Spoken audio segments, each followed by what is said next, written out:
حضرت امام باقر رضی اللہ تعالی عنہ سے بہترین عورت کے بارے میں پوچھا گیا، اچھی عورت کے بارے میں پوچھا گیا، لاجواب عورت کے بارے میں پوچھا گیا۔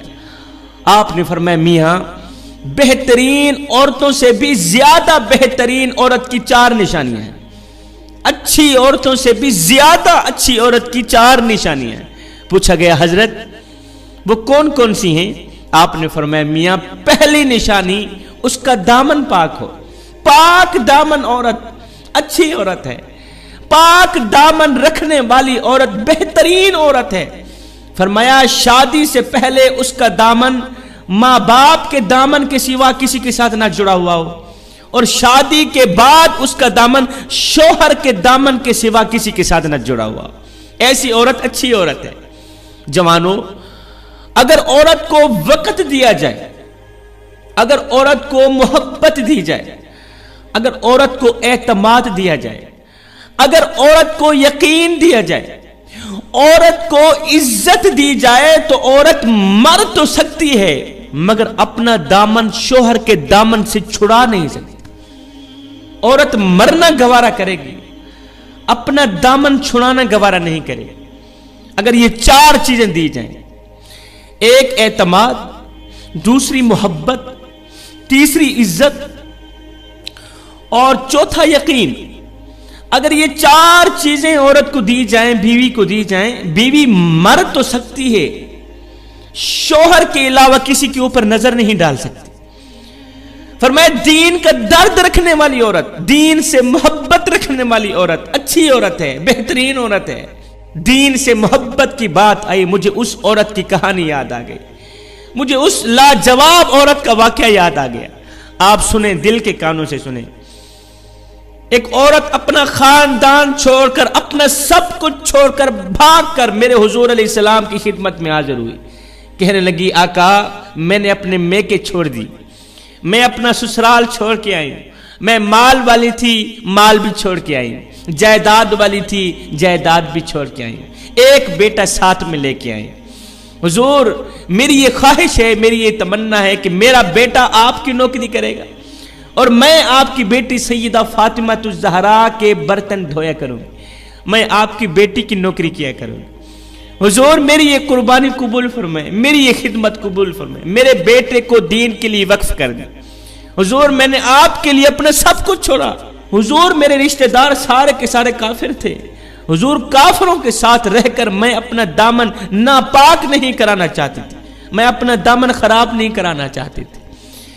میرے حضور علیہ السلام نے اس کے بیٹے کو جوانوں کی صف میں بٹھا دیا علم حاصل کرنے کے لیے، اور ماں کو سیدہ فاطمہ الزہرا کے پاس بھیج دیا علم حاصل کرنے کے لیے۔ حضرت انس رضی اللہ تعالی عنہ فرماتے ہیں یہ نوجوان اتنا حسین و جمیل تھا اور اتنا پیارا تھا، اس کا اٹھنا بیٹھنا اتنا پیارا تھا، اس کا کردار اتنا پیارا تھا، بڑی ہی دلچسپی سے نمازیں پڑھا کرتا تھا، بڑی ہی دلچسپی سے روزہ رکھا کرتا تھا۔ جب حضور علیہ السلام کے سامنے بیٹھتا تو دل کے کانوں سے آقا کی باتیں سنتا اور اس پر عمل بھی کیا کرتا تھا، اچھا بولتا، اچھا کردار اپنانے والا نوجوان، اچھے عمل کرنے والا نوجوان۔ اللہ کا کرنا ایسا ہوا وہ بیمار ہو گئے۔ جب بیمار ہوا اتنا علیل ہوا، اتنا بیمار ہوا کہ اس کا جسم کام کرنا چھوڑ گیا، اس کی زبان بولنا چھوڑ گئی، اس کے کان سننے کو چھوڑ گئے، اس کے ہاتھ ہلنا چھوڑ گئے، اس کے پاؤں ہلنا چھوڑ گئے، اس کا دماغ کام کرنا چھوڑ گیا۔ اتنا علیل ہوا کہ ہم بھی ساتھ میں بیٹھے ہوئے تھے۔ اس نوجوان نے ایک دم آہ بھری ٹھنڈا سانس نکالا، لا الہ الا اللہ محمد الرسول اللہ پڑھتے ہی اس نوجوان کی روح پرواز کر گئی، نوجوان فوت ہو گیا۔ میرے حضور علیہ السلام کمرے کے اندر آئے، میرے حضور علیہ السلام کی آنکھیں ایک دم چھم چھم برسنے لگی۔ میرے حضور علیہ السلام نے اس پیارے سے نوجوان کے چہرے کی طرف دیکھا، اس کی سر پہ ہاتھ پھیرا، ہاتھ پھیرتے ہی میرے حضور علیہ السلام نے سب سے پہلے جو جملہ ارشاد فرمایا وہ یہ تھا کہ اے انس اس کو غسل تو نے دینا ہے، اس کا جنازہ میں ہی پڑھوں گا، اس کے حق میں دعا میں ہی کروں گا، اس کی تدفین میں نہیں کرنی۔ یہ کہتے ہی پھر ایک دم فیصلہ بدل گیا۔ میرے کریم نبی نے فرمایا نہیں انس اس کو غسل بھی نہیں دینا، اس کا جنازہ بھی نہیں پڑھانا، اس کی تدفین بھی نہیں کرنا۔ آقا یہ میت پڑی ہے, لاشا پڑا ہے, آپ فرما رہے ہیں اس کو غسل بھی نہیں دینا. چلو ٹھیک ہے غسل نہیں دیتے, آپ فرما رہے ہیں اس کا جنازہ بھی نہیں پڑھنا. آپ کا حکم سر آنکھوں پر, ہم اس کا جنازہ بھی نہیں پڑھتے. پھر اس کو تدفین تو کرنا ہے نا, اس کو دفن تو کرنا ہے. پھر آپ یہ بھی ارشاد فرما رہے ہیں اس کو تدفین بھی نہیں کرنی.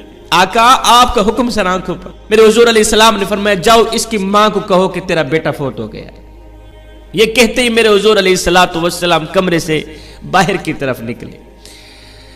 ایک شخص گیا, اس نوجوان کی ماں کو کہا, ماں تیرا نوجوان بیٹا فوت ہو گیا ہے, تیرے نوجوان بیٹے کا انتقال ہو گیا. آئے ماں کو تو اگر اتنا کہا جائے کہ تیرا بیٹا سائیکل سے گر گیا ہے تو ماں کو پوری رات نیند نہیں آتی. اگر بیٹے کو تھوڑا سا بخار آ جائے ماں کو پوری رات نیند نہیں آتی. اس کا تو نوجوان بیٹا فوت ہو گیا ہے. اس کو جیسے ہی خبر ملی اس کی چیخ نکلی, آئے میرا نوجوان بیٹا فوت ہو گیا ہے. اٹھی دوڑتی ہوئی آ رہی, دوڑتی ہوئی نیچے گری, پھر اٹھی پھر گری, پھر اٹھی پھر گری, دوڑتی ہوئی گرتی ہوئی سنبھلتی ہوئی بیٹے کی میت کے قریب آئی. بیٹے کی پیشانی چومی, بیٹے کے پیر چومے, اپنی پیشانی پہ لگائے.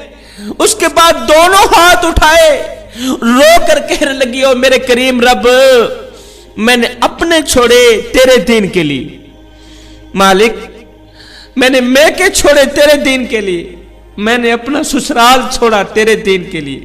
میں جائیداد والی تھی, جائیداد چھوڑی, مال والی تھی, مال چھوڑا تیرے دین کے لیے, تیرے حبیب کے لیے. میں اپنا سب کچھ چھوڑ کر تیرے حبیب کی چوکھٹ پر آئی. مالک میرے سارے رشتہ دار کافر ہیں, میرے میکے کافر, میرے سسرال کافر, وہ تجھے نہیں مانتے, وہ تیرے رسول کو نہیں مانتے. مالک میرے بیٹے نے آج نہیں تو کل مر جانا تھا, مجھے اس کے مرنے کا کوئی شکوہ نہیں, کوئی گلہ نہیں. پر میرے مالک جب میرے رشتہ دار کافروں کو پتہ چلے گا کہ تو نے کلمہ ہی کیا پڑھا اور نوجوان بیٹا دے بیٹھی, تو میں ان کو کیا منہ دکھاؤں گی. میرے مالک تو میری لاج رکھ. جب میرے کافروں کو رشتہ داروں کو پتہ چلے گا کہ تو نے کلمہ ہی کیا پڑھا, نوجوان بیٹے سے ہاتھ دھو بیٹھی, نوجوان بیٹا دے بیٹھی, کلمہ نہ پڑھتی ہو سکتا تھا تیرا بیٹا بچ جاتا, نہ مرتا. تو نے کلمہ پڑھا ہے, کلمہ پڑھنے کی وجہ سے تیرا بیٹا بیمار ہو گیا, تیرا بیٹا لاغر ہو گیا, آخر کار وہ مر گیا. مالک میں ان کافروں کو کیا منہ دکھاؤں گی, کیا جواب دوں گی؟ میرے پاس تو کوئی جواب نہیں ہے. میرے اوپر اپنی نظر رحمت فرما, خاص نظر رحمت فرما. میرے بیٹے کے اندر روح ایک بار پھر سے ڈال, مجھے مایوس نہ کر خدا را. اپنے حبیب کا صدقہ, اپنے دین کا صدقہ میرے بیٹے کے اندر ایک بار پھر سے روح ڈال دے, میرے بیٹے کو ایک بار پھر سے زندگی دے دے.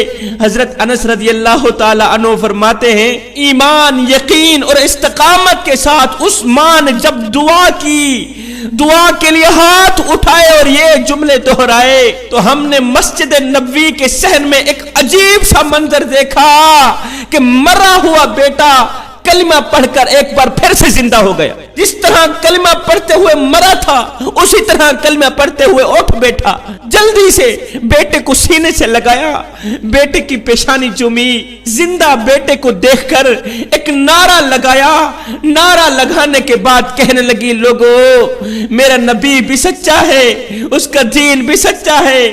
کافروں کے خدا تو سنتے بھی نہیں, میرے رسول کا خدا تو دعا منہ سے نکلتی بعد میں ہے, سنتا پہلے. فرمایا حضرت امام باقر رضی اللہ تعالی عنہ نے, فرمایا اچھی عورت کی نشانی دین کا درد رکھنے والی ہوگی, دین سے محبت رکھنے والی ہوگی, دین کے نام پر اپنے سب کچھ قربان کرنے والی ہوگی. دوسری نشانی جس کے کان پاک ہوں, تیسری نشانی جس کی زبان پاک ہو, اور چوتھی نشانی جس کی آنکھیں پاک ہوں, جس کے کان پاک ہوں. پاک ہونے کا مطلب گندی باتیں نہ سنتی ہوں, گندی گفتگو نہ سنتی ہوں. آج کل سوشل میڈیا کا دور ہے, ہر عورت کے ہاتھ میں موبائل ہے. گندی فلمیں نہ سنتی ہوں, گندے ڈرامے نہ سنتی ہوں, کانوں کو غلط آواز سے پاک رکھتی ہوں. چھوٹی موٹی بات کو سن کر اتنی بڑی بنا کے اپنی زبان سے اپنے شوہر کو نہ سناتی ہو.